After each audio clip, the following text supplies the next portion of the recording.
This is the only advice you need with business success speaker, Matt Hyams. This week we're talking about mental health in the workplace. We're going to talk about loading up on your own problems so people can relate to you, and why it might be important to have a secret psychiatrist in your office that no one knows about.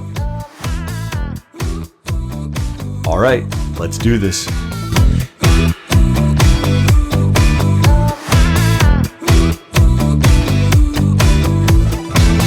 How do you work on mental health in the workplace? Well, what I like to do right off the bat is during interviews, just to get it out of the way, I'll ask people right off the bat, do you have a mental health issue?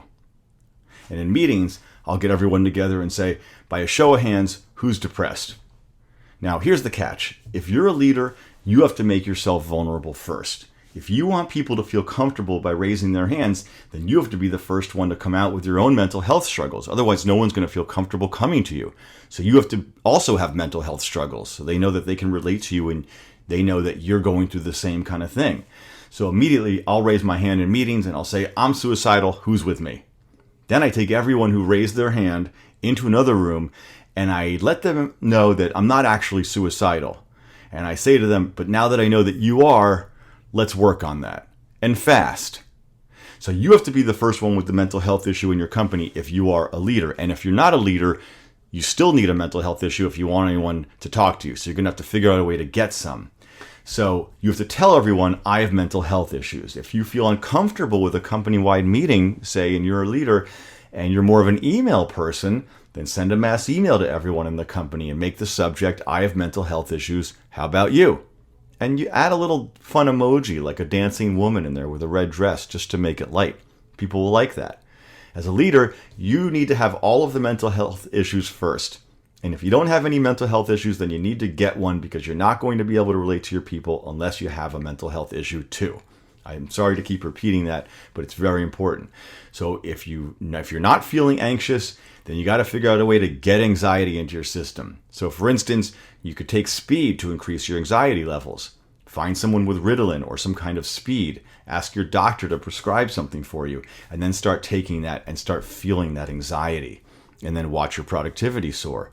That way, when you find out another employee has anxiety, you'll be like, guess what? I have anxiety too. And you'll also have a drug addiction at that point. So that's another good thing that you can have. Another relatable point. You want to load up with all of these issues, the anxieties, the drug problems, depression. That's a hot one right now. If you're not depressed, you better get depressed. If you're not depressed currently, but you need to relate to employees who potentially might have a mental health issue like depression, then you need to figure out how to get depressed too. That's on you. That's not on them. Don't say, why are you depressed or why don't you stop being depressed? No, you get depressed. So how do you get depressed if you're not depressed already? Well, start thinking of deficits in your life or regrets. Focus on them. Regrets are a great place to start. Failures. What didn't come to fruition that you wanted to? What have you failed at? Failures are opportunities. Use your failures to feel self-pity until you start to think, I'm not good enough. Start going along that train of thought. I'm not good enough and I probably won't ever be, until you really believe it. And then once you believe it and you're depressed, you've loaded up on your mental health issues, you've got anxiety because you're a speed addict, you're depressed because you focused on where you fall short, then you can approach your company and be like, look, I want this to be a comfortable place. I want everyone to feel comfortable coming to me. If you're experiencing a mental health issue, if work is becoming more stressful, if you're having a problem dealing with your mental health issues while at work, come talk to me because I'm just like you. I have depression. I've got suicide. I have a drug problem. I'm a sex addict. I have anxiety. Now, cautionary tale, I did that at my company and it worked in reverse because I loaded up on so many issues and I did really have them. I was deemed unfit to lead by my own people. I actually won that award, deemed unfit to lead. I won that. I have a trophy. And they staged a coup and they took over for a little while. And they had me leave and take care of my issues. I wasn't allowed to come back until I had resolved them. But what I did was I just got a fake doctor to say that I was okay. But I wasn't okay. And I went back to work with those issues still. Because that's leadership, is being there for your people even when they don't want you. That's thinking outside of the box. Another idea is split your office into teams. Put your suicidal people with your anxiety people, have your depressed people be with the speed people, and have them work together on projects. Because the anxiety people are going to be like, you can't commit suicide right now. We've got a lot of stuff to do. The depressed people are going to be like, I don't feel like doing anything. But the speed people are going to be like, look, you've got to get going. Come on. I don't have time to sit around here and think about where my life went wrong. Some people might have trauma. This might be a different mental health issue you have to take care of, in which case you should have the company pay for exposure therapy.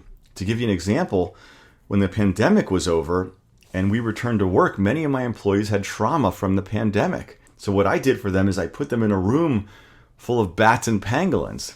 I coincidentally happened to have had a lot of bats and pangolins before the pandemic even started. It was just a pet project of mine to have bats and pangolins interacting with each other in my basement. So if people were affected with trauma from COVID and the pandemic, I would give them exposure therapy, and I would lead a company retreat, and I'd have a pangolin bat room, and they'd all go in there and deal with them. And truth be told, most of them never came out again. I don't know where they went. I never saw them again. I don't know if the pangolins and bats ate them. I'm not sure.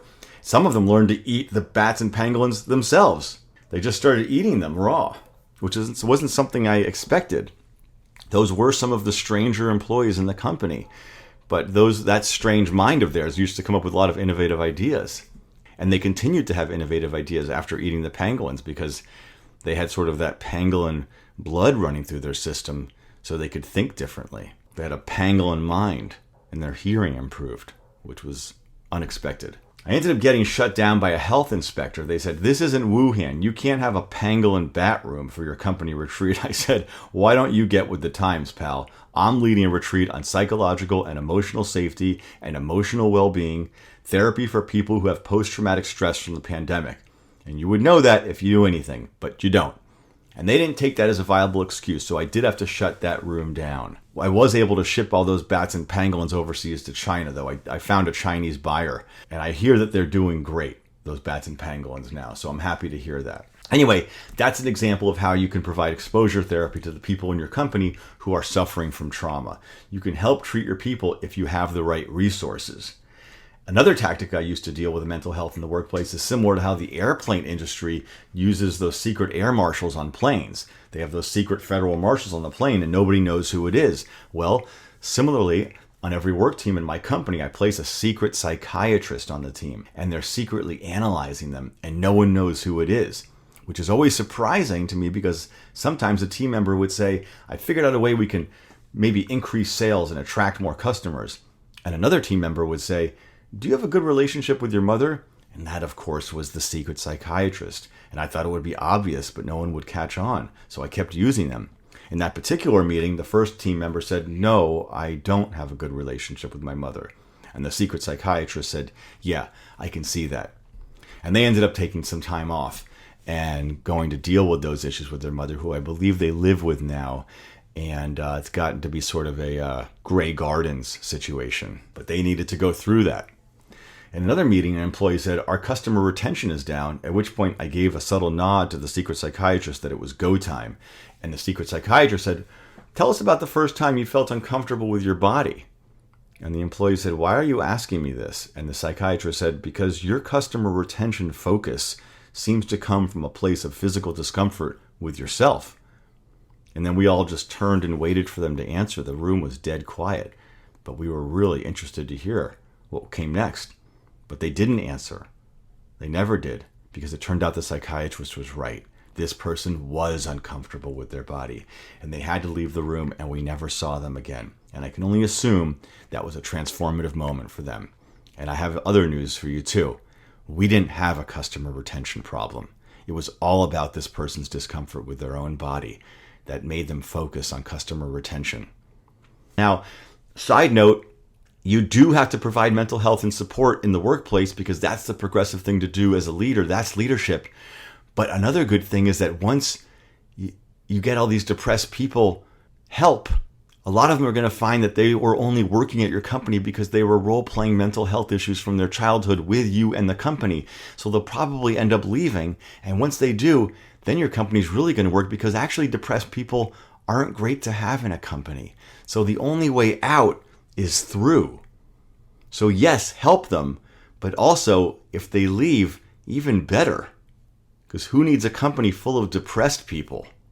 But you do have to help them first, and you do need to be depressed for yourself first in order to help them. So these are just a few tips you can use to provide mental health support and awareness in the workplace. Get all those issues, pair them up together. You'll start to see everything and everyone begin to flow. Productivity will soar. People will get married. Babies will be born. The plants in the office will bloom. The toilets will flush. And it'll be a period of great peace and equanimity. All right, I'll see you next week.